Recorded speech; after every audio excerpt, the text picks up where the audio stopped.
Tinawag ni dating senador at dating chairman ng Blue Ribbon Committee na si Richard Gordon na pinakamalaking katiwalian ang Pharmaly scandal at naniniwala siyang si dating Pangulong Duterte umano ang utak sa manumalyang pagbili ng COVID-19 medical supplies.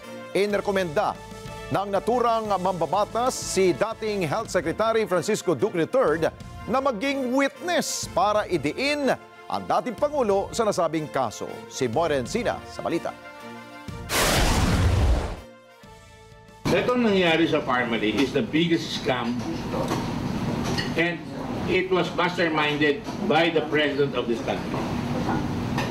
I can say that without batting an eyelash.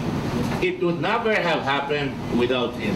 Kumbinsido si dating Senador Richard Gordon na si dating Pangulong Rodrigo Duterte ang utak sa maanumalyang pagbili ng COVID-19 medical supplies mula sa kumpanyang Pharmaly Pharmaceuticals.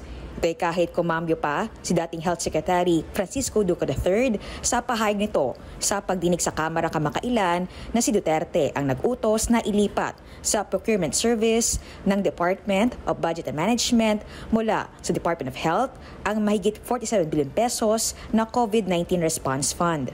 Ayon kay Gordon, hindi makalulusot ang Pharmaly mess na pinakamalaking kaso ng korupsyon sa bansa kung walang kumpas mismo ng dating presidente. Anya, inamin mismo dati ni Duterte na ito ang nag-atas na ilipat ang COVID-19 fund sa DBM.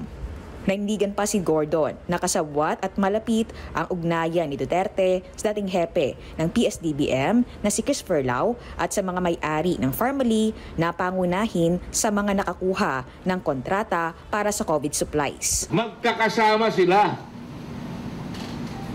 Ayan mga litrado, ano bang gusto nyo? Talagang magkakasama sila, pinlano lahat siya para ma-inflict sa atin ang pinakamalaking nakawan sa buong bansa. Ayon pa sa dating senador, maaring sampahan ng sinumang Pilipino ang dating Pangulo at pwedeng gamitin ang mga testimonya na nasa Blue Ribbon Committee report. Maaari rin ayon tumayong testigo, si Duque, laban kay Duterte, para hindi ito madiin sa kaso. Pag sumunod ka, you're liable. So ngayon, the only chance that he can have, and I doubt if he can do it, is to become state witness against Duterte. Duterte is really in more trouble than ICC here because nandito lahat ng ebidensya dito.